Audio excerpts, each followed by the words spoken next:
Olá você, olá, que alegria, que honra, que privilégio podermos falar com todos e todas através do Bethesda Cast. É o espaço da conversa, é o espaço da inspiração, é o espaço em que a gente provoca pensamentos, ideias, e é o espaço também da gente conhecer pessoas queridas. Então esse é o Bethesda Cast. Bethesda Cast vai estar disponível nas plataformas do YouTube. Também nós vamos estar Spotify, no Spotify. Já estamos no Spotify. E a gente fica muito feliz que você esteja nos acompanhando, que você goste, é o nosso desejo. E eu vou então pedir que a doutora Silvia Gerusa cumprimente as pessoas aqui no nosso Bethesda Cast. Olá, minha gente. Nós estamos muito animados com tudo que está acontecendo, com os nossos convidados e convidadas. E hoje nós temos o prazer de ter a companhia da pastora Fátima Nascimento. Pastora Fátima Nascimento é pastora na Igreja Bethesda, da Igreja Bethesda. Sim. E a gente quer bater um papo com a Fátima para saber um pouco da vida dela, para saber os percalços, né, Fátima, Sim. que você tem. A Fátima é cantora, é compositora das melhores e ela tem muita música legal. Depois você entra no canal de YouTube da Fátima. Fátima, qual é o teu canal de YouTube? Fátima Nascimento Oficial. Oficial, é chique, não? O meu é Silvia Gerusa e não tem oficial. Por que a gente põe oficial mesmo? Porque tem várias pessoas, né? Exatamente. E no meu caso, então, tem muita Fátima Nascimento. Dá para acreditar? Dá. Se você coloca lá Fátima Nascimento, eu não sabia que era tão comum assim meu nome. Não, eu fiquei surpreso do tanto de Ricardo Gondim que tem. Gondim. É, Ricardo Gondim, tem um monte. Pois é. Se você está entrando agora no nosso Bethesda Cast, este episódio aqui nosso, essa nossa conversa, está se dando durante o mês da Consciência Negra. Então, porque muita gente, Fátima, vai entrar no nosso Spotify em outras épocas, vai ficar aí para muitos anos, né? Sem Então, dúvida. se você entrar em fevereiro, março, abril, maio, saiba que o mês de novembro é o mês da Consciência Negra. E nós estamos conversando com pessoas aqui que têm experiência de racismo, experimentaram já racismo estrutural, pensam essas questões, lidam com essas questões. Estamos conversando aqui com pretos e pretas que podem nos ajudar um pouco a entender mais como é que se dá esse racismo tão, às vezes, dissimulado que está na cultura brasileira e que nós, que não temos assim uma origem africana, não temos uma origem lá do continente africano, não percebemos, às vezes, tão nitidamente como vocês percebem. Né, Gerusa? Então, durante todo esse mês de novembro, à medida que você estiver acessando o nosso Spotify, o nosso Bethesda Cast, saiba que a razão pela qual nós estamos conversando sobre essas questões é devido a esse mês, que é um mês tão especial. Que eu acho que tem que ser a vida inteira, né? Mas a gente aproveita esse mês para enfatizar, mas essa consciência... Por isso que ele vai ficar aí no Spotify sempre, né? Sempre. Sim. Então, Estamos em novembro de 2021, né? Então, Fátima, para frisarmos fala a pra gente um data. pouco da tua vida, como é que foi a tua infância. Você tem uma história muito bonita, eu já conheço, mas muita gente não conhece e vai ser muito importante esse seu compartilhar com a gente. Claro, com certeza. Eu nasci... Aliás, deixa eu começar pelo meu nome. Meu nome completo é Fátima Clara do Nascimento. Garcia, pelo casamento. E o meu nome em si já carrega uma história, né? Porque o meu pai, quando se casou com minha mãe, era viúvo, ela também. E eles levaram para a convivência, aliás, uma convivência muito bem sucedida. Ele levou 7 filhos do primeiro casamento e ela 4. E juntos tiveram mais 7. Eita. Dos quais eu sou a penúltima. Depois de mim nasceu ainda mais um rapaz. E o segundo. E vocês moravam todos numa só casa? Todos em uma só casa. Uma casa grande no interior, Bananal, estado de São Paulo, mas próximo ao Rio de Janeiro, 1h30 do Rio de Janeiro. Tanto que a influência da cidade era toda carioca, né? Os dials de rádio, a TV que pegava lá, que pega ainda, né? A Globo do Rio. Então, a influência é toda carioca. Por isso do nascimento. Né? Exatamente. Já explico para ficar claro por quê. Fátima Nascimento. Então, era um batalhão de gente morando numa casa só. Eu fico imaginando fazer comida para todo. Meu Deus. Nem posso... Fogão a lenha. Né? E minha mãe era expert, né? Na cozinha. Não, tem que ser. Quantos festa. eram? Quantos morando debaixo do mesmo teto? 7 do primeiro, 4, 11, mais 7, 18. 18 filhos 18 dentro de uma só casa. Dentro de uma só. Quer dizer, mais o pai e a mãe, 20. O pai e a mãe, 20. A mesa de jantar era enorme, aquelas mesas de madeira maciça com bancos, né? Nas margens dele. Então, era uma festa. Aniversários, festas de família, não precisava nem de chamar convidado. A família em si já era o suficiente. Mas eu ia dizer que o segundo casamento da minha mãe, nasceram só homens. Então, são 6 homens e eu só de mulher. Chegou ao ponto de eles pedirem por milagre, né? Então, eu sou Fátima, porque a santa que permitiu que esse milagre acontecesse era Fátima. Então, era a santa de devoção da família. Oraram à Senhora de Fátima para que eu nascesse e, se tal acontecesse, viesse uma menina, levaria o nome dela. Só que houve alguma coisa, deu alguma coisa errada aí nas esferas celestiais, porque a Fátima, de promessa, nasceu no dia de Santa Clara. Aí não teve jeito, né? A família então não teve saída. Ficou Fátima Clara do Nascimento. Eu já estava pensando que tinha alguma coisa aí de você ser a mais clarinha da família. Não. Se bem que eu nasci cor de rosinha, né? O bebezinho nasce, eu nasci também. Cor de rosinha. Tá Mas certo. não, a tonalidade é fiel na família. Somos todos com esse tom de marrom. Mas você me falou uma vez, a sua mãe, o primeiro casamento da sua mãe, não, o casamento do seu pai, o primeiro, sim, era com uma mulher branca, né? É o contrário. É o contrário. A primeira esposa do meu pai era negra. Era negra. Bem pretinha. E a tua mãe... Agora, a minha mãe, ela já era mulata mais clara. Tá. E o primeiro marido dela era branco. Sim. Então você de olhos azuis. Então, aquela mistura. Sim, faltou esse detalhe, pastor Ricardo. Os 18 que se reuniram eram uma mescla assim, de cores, né? Uma mistura. Os primeiros 4 filhos da minha mãe eram claros. Eram considerados de etnia branca. E os 7 do meu pai eram bem negros. Juntos, minha mãe mulata mais clara e meu pai negro, saímos nós assim com esse marronzinho meio desbotadinho. Chocolate. Para eu ficar no tom, tem que tomar um solzinho aí para chegar bem na tonalidade. Ô, Fátima, você falou aí da Nossa Senhora de Fátima, falou da Santa Clara. Como é que foi a sua trajetória espiritual, religiosa da sua família? Sim. Olha, em Bananal é uma cidade construída por escravos. Totalmente construída por escravos. Lá tem quilombo, não? Lá tinha fazendas que eram as senzalas, né? Chamadas de senzalas. Até hoje são espaços turísticos. As pessoas podem visitar e tem correntes ainda, as correntes que aprisionavam os negros na ocasião. Ainda eles mantêm nas fazendas. Na praça, uma das praças tem aquele obelisco de 4 faces, com aquelas argolas pesadas, onde os negros eram acorrentados e chicoteados em praça pública.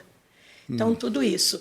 E a cidade, por ser assim, ter essa digamos assim, esse nascedouro, ela era uma cidade muito racista.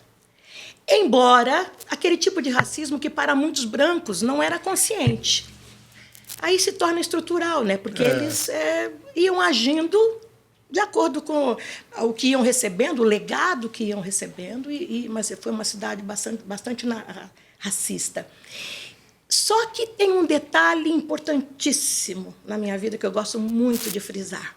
O meu pai, senhor Antônio Gervásio do Nascimento, a quem eu gosto muito de honrar, era um homem sábio, de uma sabedoria assim, impressionante. E bíblico, sem abrir a Bíblia, né? Então, ele dizia assim para a gente, Deus nos fez todos iguais, mas os homens resolveram catalogar algumas diferenças. E a da pele é uma delas. Então, ele dizia para a gente, vocês vão sofrer muito preconceito, vocês serão discriminados, mas nunca se permitam abaixar a cabeça. Nós somos todos filhos do mesmo Deus, mesmo Pai. Então, a gente cresceu ouvindo meu pai, tendo esse cuidado com a gente.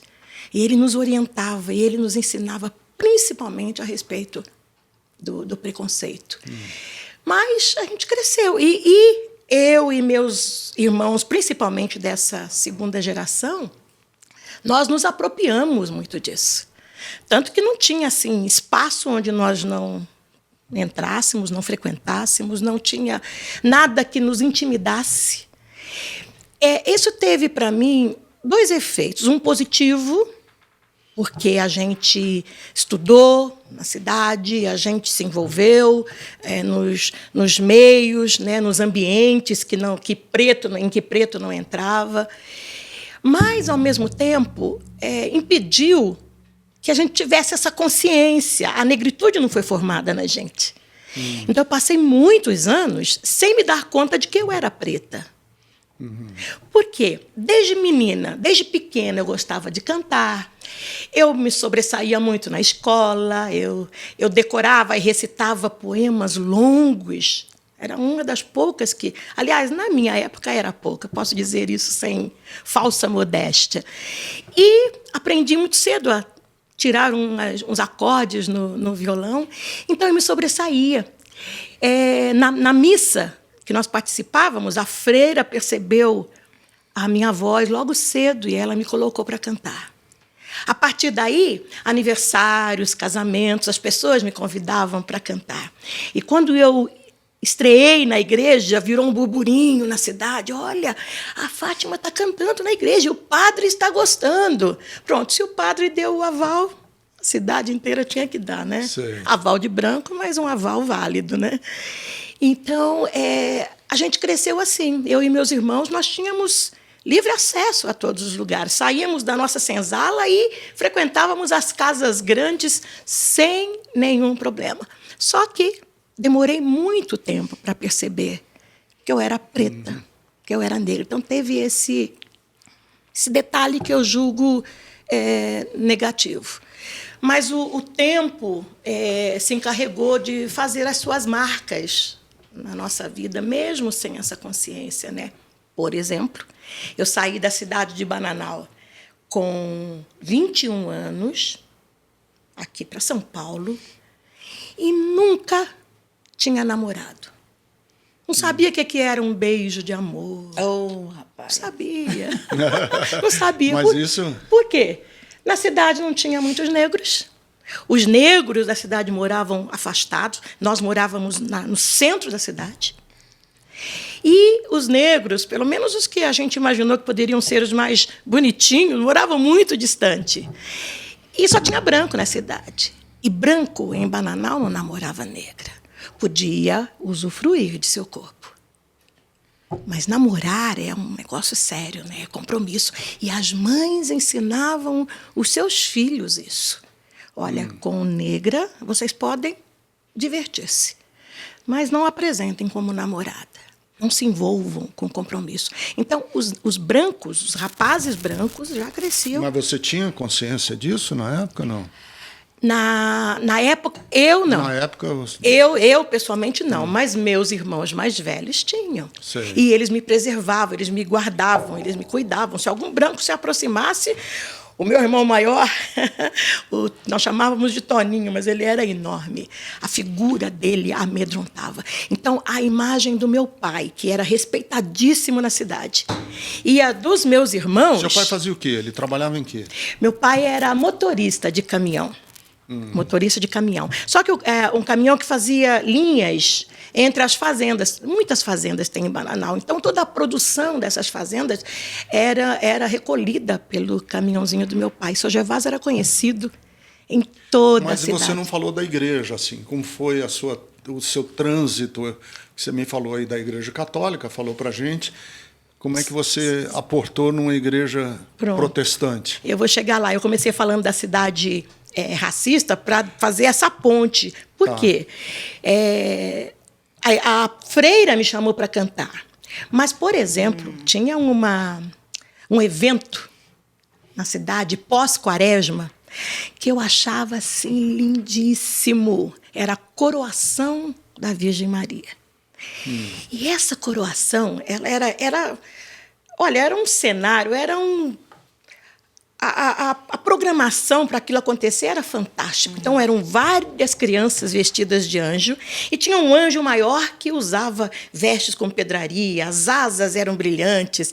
E aí a igreja ficava na penumbra e quando ia descendo a coroa sobre a cabeça da imagem de Maria, os sinos repicavam, soltavam pétalas de rosas pela igreja. Assistindo. Já, muito né? lindo. Pela igreja toda. É lindo, era arrepiante. E eu ficava vendo aquilo. E qual era o meu sonho? Ser aquele anjo que coroava a Mãe de Deus. Mas você queria ser logo o anjo grandão, logo né? Aquele anjo grandão. Os pequenininhos. E eu já era maiorzinha, né? Eu queria ser aquele anjo reluzente. Que honra, né? Coroar a Mãe de Deus. E um dia eu criei coragem e procurei a organizadora do evento e pedi. Olha, eu quero ser aquele anjo. A minha irmã é costureira, ela vai fazer uma veste linda para mim. Eu tenho certeza que... Era uma freira. Ela me olhou assim.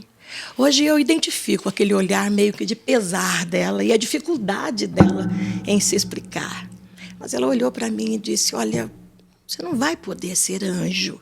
Nem aquele anjo grande, nem os anjinhos menores. E eu, por quê? Aí ela disse assim, porque no céu não tem anjinho preto.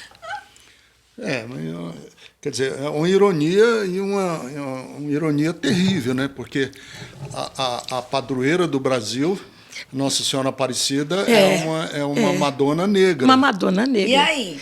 Mas aí aquilo...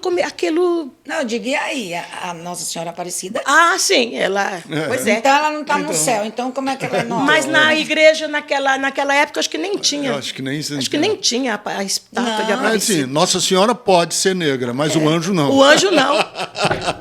A mãe de Jesus era branca, né? Então, paradoxo que não cabe. Como é que um anjo preto vai coroar a Mãe de Deus? É muita ousadia, né? Mas aquilo marcou muito meu coração. Tanto que as minhas participações na igreja, a partir daí, ficou um pouco prejudicada. Porque eu ficava pensando, mas se Deus é pai de todos, meu pai dizia que Deus é pai de todos e que ele não faz acepção de pessoas, como assim eu não posso coroar a mãe dele? Então, foi uma marca muito, muito forte, indelével.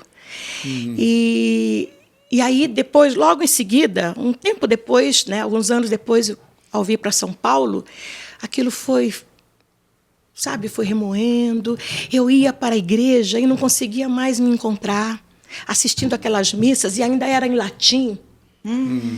E aí, Dominus vobiscum, eu, como assim? E aí, o meu coração e as minhas dores.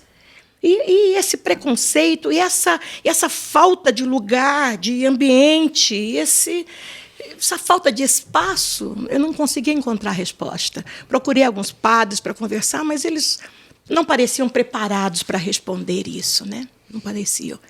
Até que o meu primeiro namoradinho, aqui em São Paulo, me levou para conhecer a igreja dele, onde ele tocava bateria. E aí eu fui. E era uma igreja evangélica. Quando ele falou que era evangélico, eu falei assim, nossa, eu vou namorar um rapaz evangélico, mas ele era muito uma graça, muito gente fina. E aí sim, fomos. E logo no primeiro dia, naquele culto, o pastor falando e eu sentindo aquela coisa diferente. E eu estava ali e parecia que tudo estava acontecendo para mim, a palavra parecia para mim. E era numa ocasião em que um irmão estava muito doente, eu estava ali com o coração aflito. E aí o pastor para na minha direção e diz assim, essa aflição no seu coração, por causa do seu irmão, Deus vai tirar. Ele poderia ser qualquer irmão, né? Mas naquele momento era o meu irmão mesmo.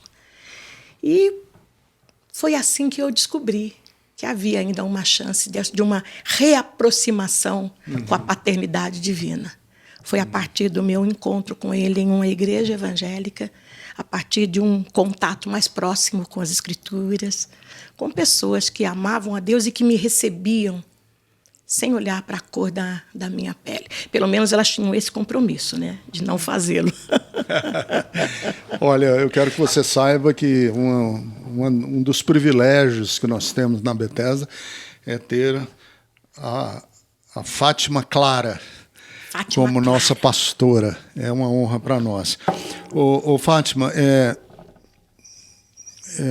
assim, se divulga muito que as igrejas pentecostais são o espaço mais acolhedor que os negros têm. Existem, inclusive, estudos que dizem que a mais negra de todas as igrejas é a igreja pentecostal.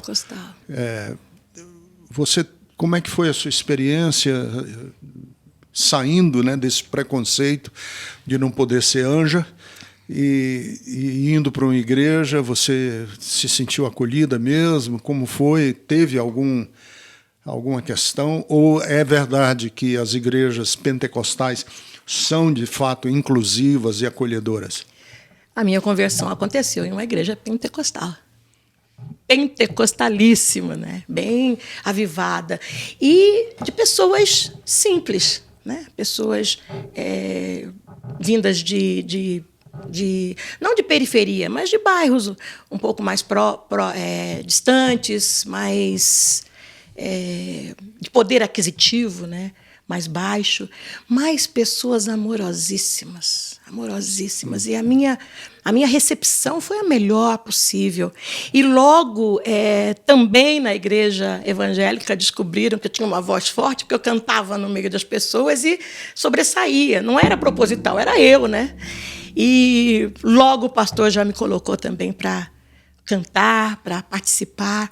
Então, foi uma recepção assim calorosíssima. E as pessoas, parece que elas conseguem absorver os conteúdos da fé com mais simplicidade, eu acho, sem muitos floreios, sem ficar fazendo muito questionamento, o que tem seu lado bom e também tem o seu lado contra, né? Porque deixa de ser reflexivo, tem muita coisa que é feita irrefletidamente, né?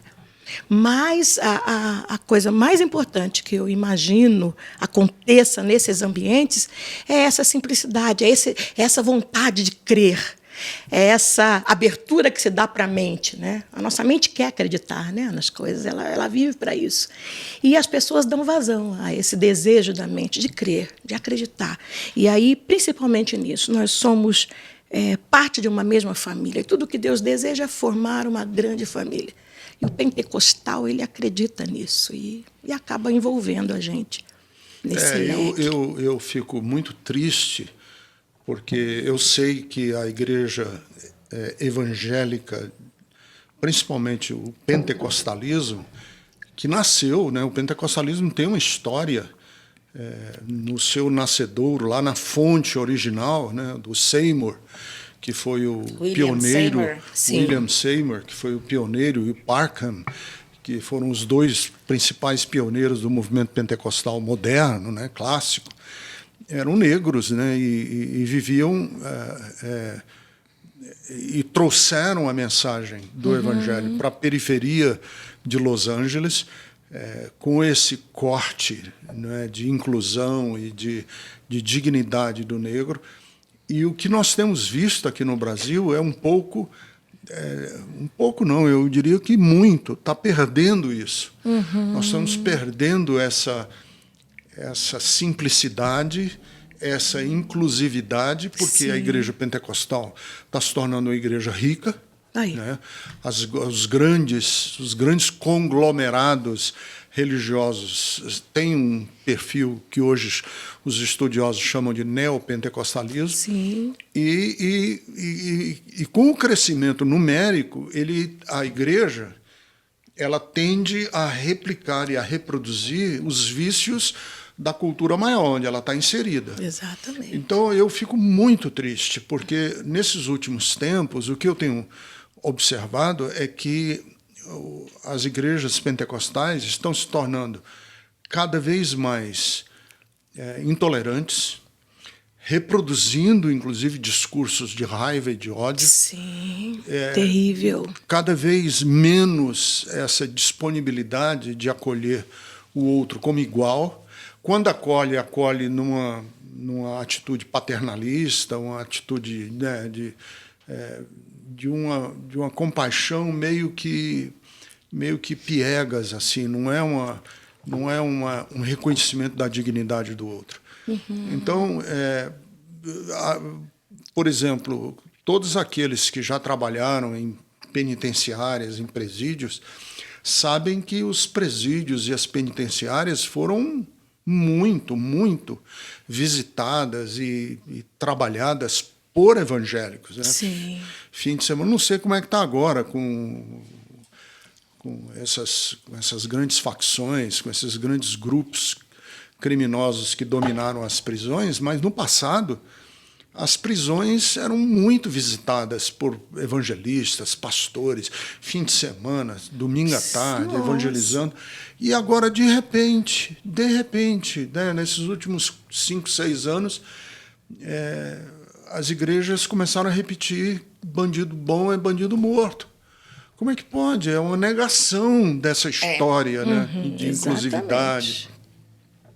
Essa história de reconhecimento da dignidade, inclusive daquele que não é nada, que não tem nada, que é o preso. Né? O preso é um cidadão que foi destituído de todos os seus direitos. Ele não tem mais direito sobre o tempo, ele não tem mais direito sobre o que vai comer, ele não tem direito a ir e vir.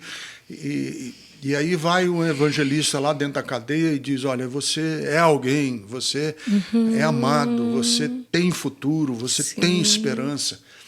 E aí a gente vê essa perda, essa implosão do movimento pentecostal no Brasil, a partir do que você está me falando aí, é de provocar muita tristeza. Muita tristeza, lamentável. Tristeza. Eu quero puxar esse gancho, mudando só um pouquinho de assunto, mas ficando no mesmo. Eu quero falar sobre isso. Bandido bom é bandido morto, né? Porque quando eu participei, não sei como, gente, me aceitaram, mas eu participei de um coral feminino, só de mulheres, e nós tínhamos um ministério no presídio feminino, lá em Fortaleza. E nós íamos uma vez por mês, a gente celebrava o aniversário delas, papapá. E aí a gente começou a discipular por cela. Cada uma de nós éramos em 50, cada uma de nós numa cela. E depois a gente fazia a confraternização com todo mundo. E nós observamos muitas mulheres, inclusive uma delas, que foi assim, foi a nossa vitória, né? Uma delas se converteu, a gente conseguiu pagar um advogado porque ela tinha pegado uma pena muito alta, que o problema dela é que ela tinha matado o marido que estava abusando da filha. O marido, quando ele dormiu, ela deu-lhe uma facada, cortou o pescoço do cara. E aí ela estava presa por causa disso. E nós conseguimos que um advogado diminuísse a pena dela, enfim, aí ela foi liberada. E depois essa mulher se tornou líder de oração na Assembleia de Deus em Belém do Pará. Então, assim, eu não gosto dessa atitude, bandido bom é bandido morto. Eu sempre uso essa frase, bandido bom é o bandido convertido, ou a bandida, né? Eu não gosto dessa frase, porque eu bandido sinto... ou bandida. Porque nós não podemos desistir do ser humano. Todo ser humano é passivo de restauração. Todo ser humano é passivo de aceitar a Jesus ou de ter uma nova vida, uma vida digna. Então, a gente precisa... Eu fico pasma que dentro das igrejas exista isso. Exista esse tipo de frase. Bandido bom é o bandido morto. Porque eu já vi... a gente passou muitos anos indo naquele presídio e eu já vi muita coisa linda acontecer lá dentro com aquelas mulheres que receberam amor, que receberam isso que você falou, no incentivo, né? Que você pode ser alguém, você pode ressignificar a sua vida, você pode mudar de vida. E eu vi muita vida modificada ali naquele ministério. Fantástico. Ai, Fátima, quero que tu fales. A gente, quando entrevistou o Ronilson, lembra que você contou algumas histórias que aconteceu contigo? Porque você já foi, a Fátima já foi pastora na nossa igreja de Vila das Belezas, Diadema e Lavras, em Minas Gerais, isso, né? Conta pra gente alguns episódios que aconteceram contigo. Especificamente onde? Onde você quiser. Bom, esse foi um grande desafio. Mas antes disso, deixa eu falar uma coisa. Que teve um segundo momento na minha caminhada de fé, marcante, que foi quando um amigo comum, meu e de meu marido, nos falou sobre a Igreja Bethesda. E o pastor estava falando sobre a tristeza com os pentecostais. Começou assim também para mim. Porque eu ouvia dizer que pentecostal não refletia, não se dava ao pensamento. E eu estava na igreja evangélica naquele momento exatamente por estar pensando, por estar querendo rever algumas coisas. E aí aquilo ficou na minha cabeça até que a gente encontrou esse amigo e ele falou sobre uma igreja que se propunha a pensar, a refletir. E foi assim que eu conheci a Bethesda, num março de 1993. Bem no comecinho, né? Lá na oficina do Zé. Eu falo Oficina de vida. Oficina de vida. Depois a gente conta essa história que é muito interessante. É interessantíssima. E assim, aí ali iniciou-se, né, a minha caminhada, porque eu me lembro que naquela noite esse rapaz levou a gente, ele tocava guitarra na igreja, e quando ele nos viu chegando, ele olhou se voltou para ti e disse: Pastor Ricardo, tem um casal de amigos aqui que toca e que canta, e eu posso chamá-los? E pastor, claro, pode, é a noite de festa, aniversário, aquela euforia. Tempo bom. Subimos, demos o tom para a banda que estava lá em cima, daqui a pouco a gente estava se divertindo, né? Fazendo a festa, cantando, e a partir daí, até hoje, lá se vão quase 30 anos de caminhada com a Bethesda.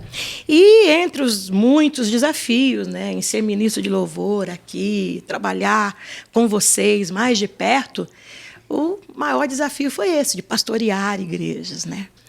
E assim, eu tinha alguns receios pelo fato de ser igreja Bethesda, mas eu nunca me permiti me amedrontar, me acovardar diante dos desafios. Então, vamos embora. Mas não faltaram eventos do tipo de famílias, como, por exemplo, em Diadema, uma família inteira que estava participando da comunidade com o pastor anterior.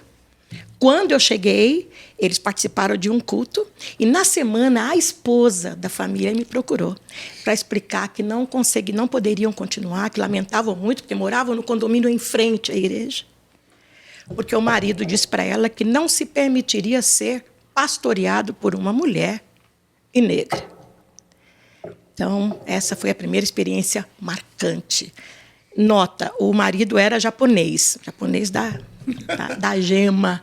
Então, a família inteira. As crianças sofreram, choraram, porque eles estavam muito acostumados. Nós chamávamos o nosso departamento infantil de lacinho de amor, né? As crianças que chegavam ali, elas se encantavam e acabavam levando as famílias por conta disso, né?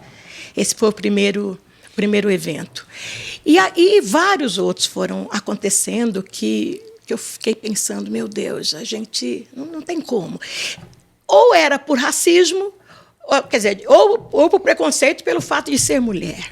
Como é que a Bethesda envia uma mulher para pastorear a Bethesda aqui em Diadema? É interessante isso que você está falando, porque assim, a gente não tem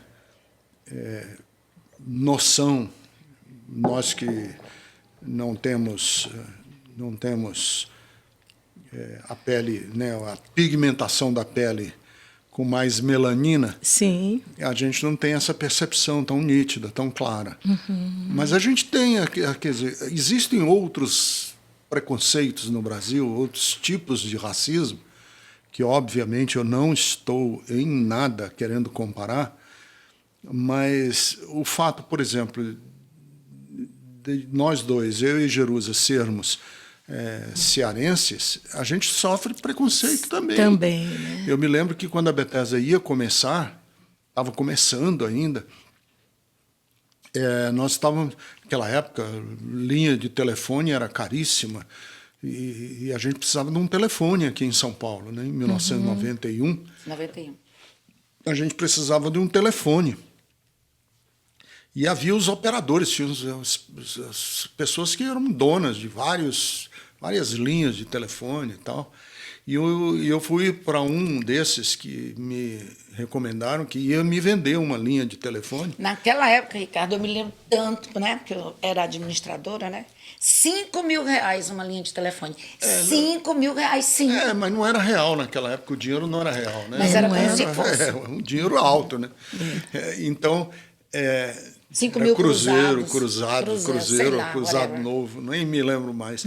Mas então, eu fui lá e ele era evangélico, ele era protestante lá de alguma igreja.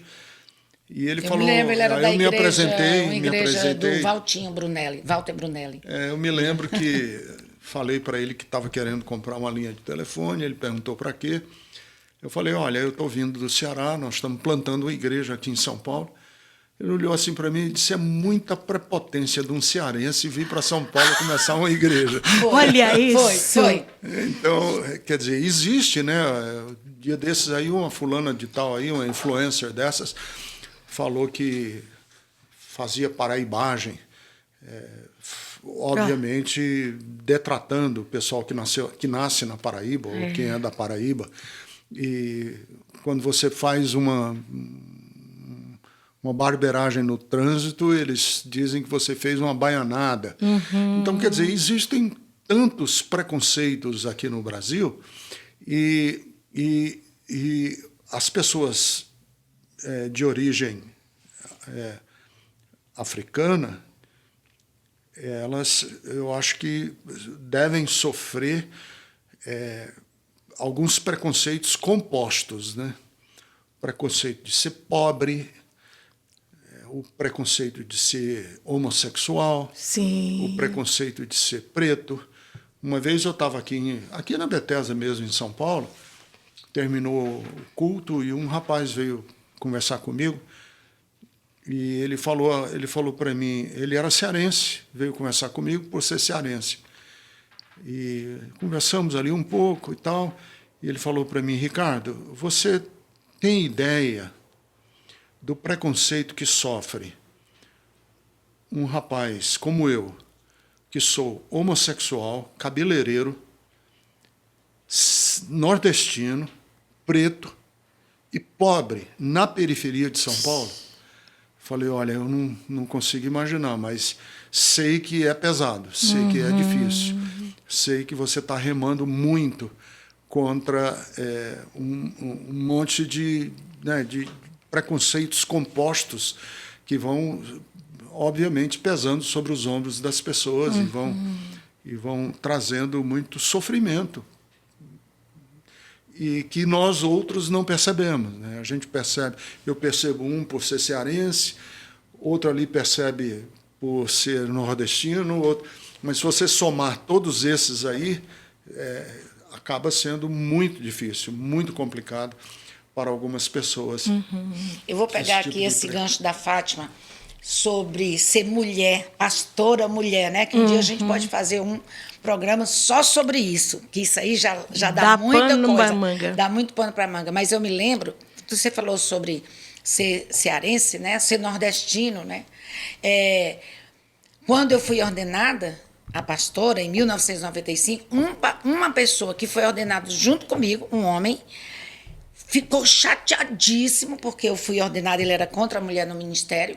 E aí estava ele e uma missionária da nossa igreja conversando comigo no carro. E ele disse assim, eu quero saber o que é que esses pastores têm na cabeça de ordenar Jerusa e mandar para a gente. Deixa que eu já estava aqui, né? Eu fui só ordenada lá. Aí ele disse, eu vou perguntar a eles, quando eu me encontrar com eles, o que foi que deu na cabeça deles. Aí a missionária disse assim, mas também você é louco você esperar que pastor nordestino saiba teologia? Olha isso.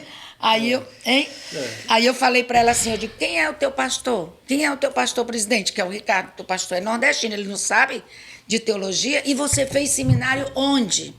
E ela tinha feito seminário no Nordeste. Eu digo, então você também não entende de teologia. E aí a gente brincando, eu levei na brincadeira, mas na verdade eu fiquei muito chateada, porque eles não só desmereceram a mulher no ministério, como desmereceram o fato de que pastores nordestinos não entendem de teologia. É a mesma coisa que o Brasil diz, né? O Sul e o Sudeste diz que o nordestino não sabe isso, o nordestino não sabe aquilo, mas se a gente for puxar os comediantes nordestinos, os escritores nordestinos, os músicos nordestinos, o Sul vai ficar meio isolado, né? Todo preconceito é fruto da ignorância, Sim. é fruto de uma estrutura malvada, perversa. Que está dentro do imaginário das pessoas. E muito preconceito, né, nasce exatamente porque as pessoas criam um estereótipo e não conhecem, não lidam, não sabem da realidade, não entendem a realidade.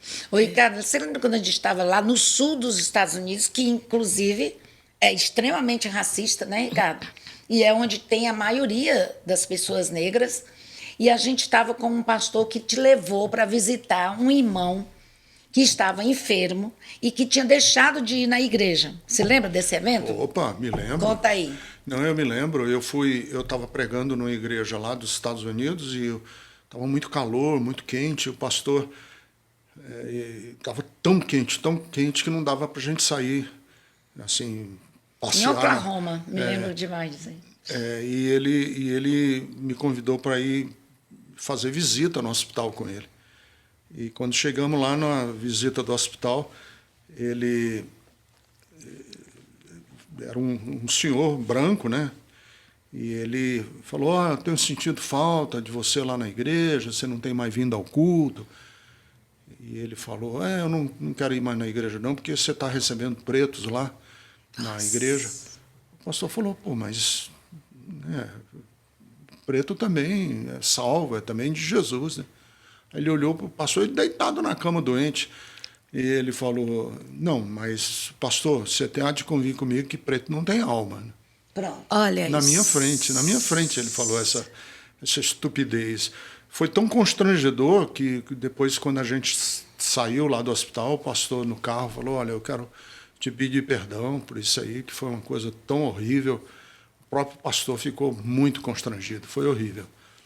Mas as pessoas vão... Houve um tempo na história da humanidade em que houve um debate teológico se índios, indígenas e negros tinham ou não tinham alma, porque isso ia definir o corte das missões, para onde as missões iam. Exatamente. E Bartolomeu de Las Casas, que era um jesuíta, foi um dos que saiu na defesa dos indígenas, principalmente dos indígenas, e dos negros também.